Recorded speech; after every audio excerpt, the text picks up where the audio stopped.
Hello friends, welcome back to the channel. Today we are continuing on with Quote Love Unquote by New Amsterdam, and we are up to chapter 3. The lights are so blinding that for a moment Kirishima can't even see. He slid across the seat to get out of the car, but now he stumbles. Someone grabs him by the upper arm and hoists him to his feet, and before he can mumble out a thanks, he realizes that someone is Bakugou. Bakugou straightens up, lets go of Kirishima, and steps away from him. And in that moment, he transforms completely. It's nothing truly obvious. He doesn't smile, doesn't affect affability, doesn't say a word. But he lifts his head and looks out at the crowd with a challenge in his fiery eyes, and instead of the person who'd been sitting in the back of the car with Kirishima, closed off, internally focused, guarded, he becomes a star, giving off light and attracting everyone's notice. He doesn't smile, but his expression isn't sullen. It's aloof and confident and cocky in the most attractive way. There's something inviting about him, enticing even when someone calls out his name and he barely spares them a second glance. This is the Bakugou Katsuki of the magazines, the billboard ads, the TV commercials. This is Bakugou, who captured the public's attention since his first role at the age of 4. This is Bakugou, who can get away with throwing tantrums in front of the press because even when he's angry and bratty, they all remember what he can be in other moments. And not many people are strong enough to resist this light, this gravitational pull. Kirishima definitely isn't strong enough. He walks with wide strides to catch up with Bakugou, falls in step as they head down the long carpet towards the front of the theater. Massive setups show off Ground Zero's posters, larger-than-life shots of Bakugou and Todoroki walking away from explosions, of Yaoyorozu holding a knife to Todoroki's throat, of Bakugou jumping from a plane towards the ocean. Even amongst these perfect, monumental images of himself, it's the real Bakugou who draws all eyes. He faces forward, eyes focused straight ahead, gazing out at something the rest of them can't notice because he's dominating their vision. Then, the torrent of noise and cheers abates for a moment, and Kirishima hears someone say, "Is that him? The boyfriend?" And just like that, the focus of the crowd shifts. Kirishima feels hundreds of eyes trained on him, the weight of their curiosity a suffocating force. He pauses mid-step, unsure of what he's supposed to do. Does he answer the question? How would he even know who asked it? He and Bakugou are dating, supposedly, but are they boyfriends? A strong grip encircles his wrist, and Bakugou tugs Kirishima forward. His hand is softer than it has any right to be, even as he squeezes around Kirishima's wrist, so tightly it's almost painful. "Keep up," he mutters out of the side of his mouth. "You act like you've never had a camera pointed at you before." Kirishima has definitely had cameras pointed at him before, but never several hundred of them at once, and usually only when he's performing. Hearing a dozen flashbulbs go off every moment is not the same as someone taking shots of him while he's on stage. And yet Bakugou navigates this environment as easily as breathing, and more comfortably than he had at the party, or the cafe, or the car ride. He's in his element, tugging Kirishima down the carpet to reach the professional press at the entrance of the theater. Once there, he stops and spits out, "That son of a... he's late." "Who?" Kirishima asks, keenly aware of the fact that Bakugou hasn't let go of him yet. "Todoroki, that icy bastard. I'm going to kill him." "Bakugou-san!" a voice calls out, high-pitched and chipper. "A moment of your time, please?" Bakugou mutters something under his breath and straightens up. "Come on," he says to Kirishima. "Interviews." Surely Bakugou can manage those himself, but he pulls Kirishima along with him. and when he stops in front of a pretty reporter with an oversized microphone, he makes sure Kirishima is right next to him. The reporter smiles and introduces herself, then sets off asking questions about the film. They're typical. How much training did Bakugou have to do? What was the dynamic like on set? What was it like working with the director? What was his favorite scene to shoot? Bakugou has practiced clipped answers to each of her questions, full of interesting sound bites filtered through his gruff personality. Then, the tenor of the interview shifts. "So," the reporter says, smiling coyly at Kirishima, "who's this, Bakugou-san?" Bakugou rolls his eyes. "Like you don't know." "I might," the reporter agrees. "But isn't it polite to introduce your companion?" Bakugou gives her a look of thinly veiled exasperation. "Since when do I care about being polite?"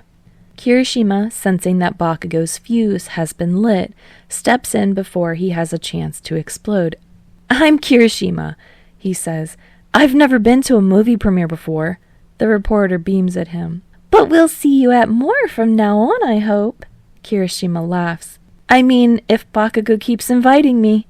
Bakugou's grip on his wrist grows impossibly tighter, but Kirishima does his best to ignore it. The reporter laughs prettily. "Would you say that's very likely? I mean, this is only the second time we've seen you two together. How serious are you?" "I don't do things I'm not fucking serious about," Bakugou mutters under his breath. Kirishima shrugs. "That's a tough question, don't you think? I mean, no matter how much hope you have for a relationship, it's always up in the air, right?" The reporter nods earnestly. "But, of course, you have to know what a surprise it was seeing Bakugou-san with you and not Uraraka-san. How did you two meet?" Bakugou opens his mouth to answer, then his brow wrinkles. He hasn't thought this through, Kirishima realizes. He doesn't know what to say. "At a concert," Kirishima cuts in. "At my Riot's concert, that is. You know Hikagure Toru? She's a fan of ours. She brought Bakugou to a concert, and the rest is history, you could say." "History is news while it's still happening," the reporter says. "And we all certainly find the two of you newsworthy." Bakugou rolls his eyes. "Get a new hobby," he tells her. The reporter only laughs in response before a coordinator waves her on and calls in the next interviewer. And so it goes, for several minutes. Bakugou answers questions about the movie. Kirishima cuts in to answer questions about their relationship. He respins the story of Higakure and Bakugou coming to Riot's concerts enough times that he almost believes it's true. Finally, there's a break in the crowd, and Bakugou turns to look at Kirishima suspiciously. "How are you so good at this?" he demands. Kirishima has to stop and think about it. Is he good at this? "I'm just talking," he says with a shrug. "I wasn't really planning on it, but everyone's nice, and they're not asking super invasive questions." "You were nervous about the cameras, but the interviews are fine." Bakugou's glaring now. Like Kirishima's a puzzle he can't figure out. "I guess?" Kirishima says. "I haven't really thought about it." "Idiot." Bakugou starts to turn away, then glances back to ask, "Who told you about the concert?" "What are you talking about?" Kirishima asks, but the rest of his words are swallowed up as the crowd, once again, explodes. Bakugou turns towards the noise and hisses under his breath, "Motherfucker." A shiny metallic blue car has pulled up to the red carpet, and getting out of it is Todoroki Shoto. Time passes. It's hard to compare Bakugou's presence to Todoroki's. Bakugou is blazing and hot, too powerful to ignore. Todoroki has a subtler presence that draws attention all the same, graceful but strong. He's wearing a blue suit, several shades lighter than Kirishima's, and a white shirt, his tie perfectly straight as he gets out of the car. His hair, half white and half red, should make him look ridiculous, but instead it just adds to his almost otherworldly beauty. Marring one side of his face is the scar he's had since childhood, the one that somehow adds gravitas and character to his appearance rather than distracting from it. He turns back to help someone else out of the car, and once again the crowd explodes with cheers. Yaoyorozu Momo steps out onto the red carpet with a grace that Kirishima can't quite describe. Her red gown flows behind her, diamonds glittering at her ears. Her dark hair is pulled away from her face, and she stops every few paces to wave and smile at the crowd, blushing all the while. Todoroki walks to one side of her, not responding in the same way to the onlookers, but eliciting just as many cheers. Those assholes, Bakugou is saying. They're late on purpose to make an entrance. I wanted to be the last one here. I'm going to strangle Todoroki with his shitty rich boy tie, and then I'm going to set him on fucking fire. Whoa, dude, Kirishima says, resting a hand on Bakugou's shoulder. Calm down, maybe. Bakugou rounds on him. I am calm. He spits, even though, as he speaks, his mouth opens so wide that Kirishima can count all his teeth. Whatever you say, Kirishima says with a sigh. Todoroki and Yaoyorozu have made their way up the red carpet, and Bakugou stops hissing under his breath long enough to take a step away from Kirishima. His eyes narrow as Todoroki and Yaoyorozu step away from each other to take separate pictures. Then, Bakugou smirks and shifts his position just as Todoroki begins walking towards him. It takes Kirishima a moment to realize what he's doing, but sure enough, Bakugou is trying to trip Todoroki on the red carpet. Kirishima takes a moment to be stunned by the sheer pettiness of that action, but then he's stepping towards Bakugou and grabbing his shoulder, pulling him back. "Hey, cut that out," he says, pulling Bakugou out of Todoroki's path. What the hell? Bakugou grouses, twisting around to shake Kirishima off. Let go of me. They move together, Bakugou trying to pull away and Kirishima trying to keep his grip. And then Kirishima feels his expensive shoes slip against the red carpet. Bakugou's eyes widen with surprise. It's amazing how different he looks in that moment, eyes wide and lips slightly parted. And then he's falling backwards. Everything happens in slow motion, and for a moment they're suspended in air, weightless. Then they hit the ground with an audible thump, Bakugou on his back and Kirishima poised over him. Bakugou still looks shell-shocked, as though it has never occurred to him that he could fall before.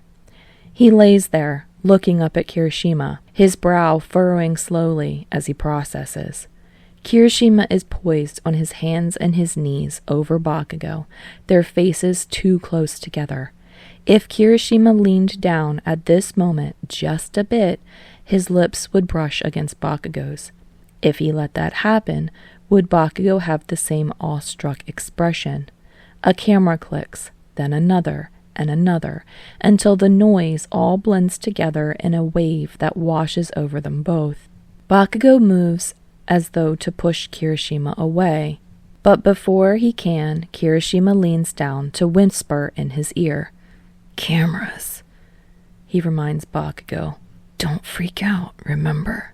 You don't need to fucking tell me that. Bakugou hisses at him. Still, he keeps his expression relatively neutral as Kirishima gets up and helps him to his feet. The cameras are still flashing around them. Both Bakugou and Kirishima stand awkwardly a few places apart. "Bakugou," Todoroki calls out over the noise. He's standing to one side, face impassive as though he'd seen none of what just happened.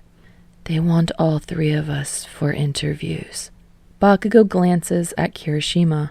Go wait over there, he says carelessly as he shoves his hands into his pockets and trudges towards Todoroki and Yaoyorozu. Kirishima is left to watch from afar as the three of them stand in front of a crowd of reporters and photographers. Yaoyorozu is between Todoroki and Bakugou, smiling at the camera and taking the lead with the interviews. Todoroki answers in curt sentences, and Bakugou's facial expression gives away more than his words. But somehow, looking at them, it's easy to tell that they've spent months shooting this movie. They fit together somehow, like the way Kirishima fits with Jiro and Ashido and Kaminari. The crowd shifts, obscuring the three actors from view. Kirishima frowns. There are other actors from the film here, the directors and producers as well, plus a crowd of other celebrities who enter the theater without stopping by the reporters. And Kirishima is still waiting, wondering what he should do. "Kirishima-san," a voice calls out to him. He blinks, and when his vision clears, Yaoyorozu is standing right in front of him. She's even prettier up close. Oil dark eyes and perfect skin, a smile that could charm probably anyone but Bakugou. "Oh," he says. "Hi. We're going inside now to watch the film. Are you coming?" Kirishima nods and Yaoyorozu waits as he walks over to her. She walks with the commanding grace of a general, or some ancient goddess of war in a video game. Kirishima doesn't know what to say to her until he remembers. "Oh, Jiro says hi. You talked to her a few nights ago. I don't know if you remember." Yaoyorozu pauses mid-step, looking at Kirishima with bright eyes. "Really?" Yeah. You spoke to her and Kaminari for a while." Yaoyorozu shakes her head. "No, I meant Jiro-san wanted you to say hi to me?" Kirishima huffs out a laugh. "Of course. She was actually really disappointed she couldn't come tonight. She sees all your movies." Yaoyorozu's cheekbones have gone the same color as her dress. "I didn't think... they're not really her style. You know, she's so punk rock and I'm..." Whoa, Kirishima says, holding up his hands. Yeah, Jiro's the coolest, but she's also really sincere. I'm sure she'll really enjoy this one too." Yaoyorozu smiles again, less stately and more human somehow. "I hope so. You'll have to tell me what you think too." "Hurry up," Bakugou calls when Kirishima and Yaoyorozu reach the entrance of the theater. He's standing next to Todoroki, and Kirishima can't sense any real tension between them now that they're out of view of the cameras. "Sorry," Kirishima says brightly as he reaches Bakugou, and the two of them head into the theater. "I got a little distracted." Bakugou huffs, but the two of them walk side by side until they've found their seats. Time passes. Once the movie starts, it's hard to remember that Kirishima's here as anything more than a fan. The lights dim, the music starts, and Kirishima rocks back and forth in his chair as Ground Zero pops up on the screen in bright white letters. Next to him, he hears Bakugou huff, but in the darkness, he can't make out his expression. The movie starts out typically enough. Todoroki's an ace spy who's become washed out since he lost his last partner. Bakugou is an up-and-coming agent eager to prove himself Todoroki's equal or better. Their partnership is a disaster from the start, with Todoroki hesitating while Bakugou rushes in, the two of them completely out of sync with each other. The action sequence comes fast and brutal, with Bakugou and Todoroki losing embarrassingly in their first few fights when they can't manage to work together. As the deeper plot unfolds, Yaoyorozu's character enters. She's the head of the intelligence underworld, a shadowy figure in crisp black suits who commands a formidable army. When she breaks into action, she's all fierce smirks and cackling laughter. "Oh shit," Kirishima says after a particularly powerful scene. "She's acting like you." "What?" Bakugou demands out of the corner of his mouth. "What are you talking about, shit for brains? No, she isn't." "She totally is," Kirishima insists. "She's even got that murderous squint thing you do. I bet you 20,000 yen that she's doing it on purpose." "Shut up," Bakugou hisses, sitting back in his chair. "Watch the fucking movie." At the climax of the film, Todoroki's character faces off with Yaoyorozu's, realizing at last that she's his former partner. Seeing the normally placid Todoroki's face break with grief, Kirishima is struck by the depth of his acting. For the entire film, he's been so closed off. It was easy to think that he had no emotions at all. But now, they all come roaring to the surface. His grief and anger and joy all mingled together as he points his gun at her, hand shaking. On screen, Yaoyorozu has Bakugou in a headlock. Bakugou, who'd rushed in when Todoroki had hung back, now Yaoyorozu might kill him before Todoroki has a chance to stop her. Kirishima's heart beats against his ribcage, the tension of the scene sinking into his bones. His mind scrambles to come up with a way out for both Todoroki and Bakugou, because even after their dysfunctional journey, surely there's more they can learn from each other. Surely the agency still needs both of them to recover from this. Todoroki's character drops his gun just before he lunges for Yaoyorozu's. She tosses Bakugou aside, but not before setting off multiple shots of her own. She and Todoroki tangled together, attacking each other brutally.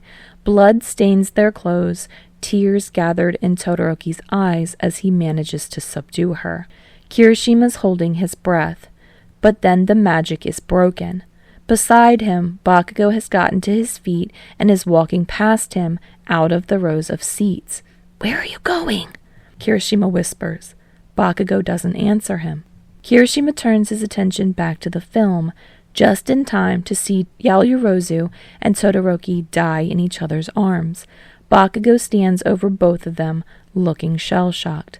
Blood stains his cheeks as he leans down over their bodies, his expression finally shifting from shock to resolve. By the time the credits roll, the real Bakugou still hasn't returned. Time passes. As the theater lights turn on, Kirishima pushes his way through the crowd to look for Bakugou. The crowd is buzzing happily, and he sees Todoroki and Yaoyorozu standing with the director exchanging congratulations. He wonders if they, too, are asking where Bakugou's gotten off to, or maybe this is normal for him. Kirishima makes it out into the hallway. He sees twin shadows cast against the wall across the theater. He heads towards them, then stops short when he hears Bakugou's harsh voice. "Just what the fuck do you think you're doing here? Did you think I wouldn't notice?" Kirishima doesn't round the corner. This might not be the best time to interrupt, but he also doesn't move away or make any effort to not hear the rest. "I wasn't trying to hide," the other voice, softer but not hesitant, says. "Todoroki-kun invited me. I came to support you. Both of you." Bakugou lets out a strangled noise. "Do I look like I need your support? I'm not like you. I don't need to ride other people's coattails to be successful. You..." "Stop yelling," the other person said. It has nothing to do with success. I want both of you to do well. Of course I do." "Shut up," Bakugou hisses. "What part of 'I never want to see your goddamn face again' is so hard to understand? See Todoroki on your own fucking time. Stuck his dick for all I care. Just stay the hell away from me." The other person lets out a sigh. "You know that's impossible. And if you won't listen to me about the rest of it, or accept my apology..." "You did it on purpose," Bakugou says, his voice coming out hoarse and strained. "You can trick every other fucking idiot on the planet, but I know you can't make a fool of me again." Kirishima stands just out of view, increasingly confused. It's no secret that Bakugou has an anger problem, or maybe more than one. But this is more than he'd been prepared for. And in any case, he can hear the thunder of hundreds of steps behind him. Whoever Bakugou is chewing out, the two of them are about to be caught by a crowd. "Yes, I did think it was a great movie," Kirishima calls out loud and exaggerated. "So wonderful to see so many rising stars." He doesn't really know what else people say at movies, but he stamps his feet a few times, hoping that Bakugou hears. Maybe he wants to be caught screaming at whoever this is, but Kirishima is at least going to give him a bit of a warning first. It's Bakugou who peeks out from around the corner first, eyes bloodshot and jaw clenched. Then he spots Kirishima and barks out, "What the fuck are you doing here?" Kirishima jabs a thumb over his shoulder, where he's sure the rest of the crowd must be visible by now. Well, darling, you kind of ditched me, and you're my ride home. Bakugou's face contorts at the endearment. Do you want to die? I'm sorry, did you just call Kachan darling? The second person stepped out from the hallway now, slightly shorter than Bakugou and Kirishima, with a wild tangle of dark green hair and a face covered in freckles. His pointed nose and wide eyes are familiar because, like Uraraka and Todoroki and Bakugou, he'd been a star on UA. Midoriya Izuku, recently cast in a string of films with the legendary director Yagi Toshinori, is covering his face with both hands. Whatever he's trying to hide, laughter or horror, Kirishima can't tell. Shut the fuck up, Deku, Bakugou says. No, you're right, Kirishima agrees. That doesn't really suit him. What's that you called him? Kachan? Midoriya grins crookedly. At the same time, Bakugou grabs Kirishima by the collar and yanks him forward. I will kill you, he promises. I'll bury you alive with Deku, and you'll have to listen to his stupid fucking muttering until you finally suffocate. Is that what you want? You probably shouldn't threaten to kill me so much, Kirishima says, as conversationally as he can with Bakugou's face so close to his. I mean, if the press hears, I guess we could spin it somehow, but then they're going to think we're into some really kinky stuff. Shut up, Bakugou orders, shoving Kirishima away. Midoriya is covering his face again. Kirishima feels starstruck, again standing in front of him. He's in a deep green suit that somehow doesn't clash with his hair, but he's paired it with a pair of beat-up red sneakers and a tie that looks like it's been stuffed into his shirt. On UA, Midoriya had played the central character. He'd grown from a scrawny, nervous-looking boy to one of the most endearing characters on television, to the point that the show's ratings had survived the risky endgame romance. There you are, Yaoyorozu calls out to them, as she and Todoroki approach. Oh, Midoriya-san, I didn't know you were coming. Midoriya smiles sheepishly, rubbing at the back of his neck. It was sort of a surprise. Yaoyorozu glances between him and Bakugou. I see.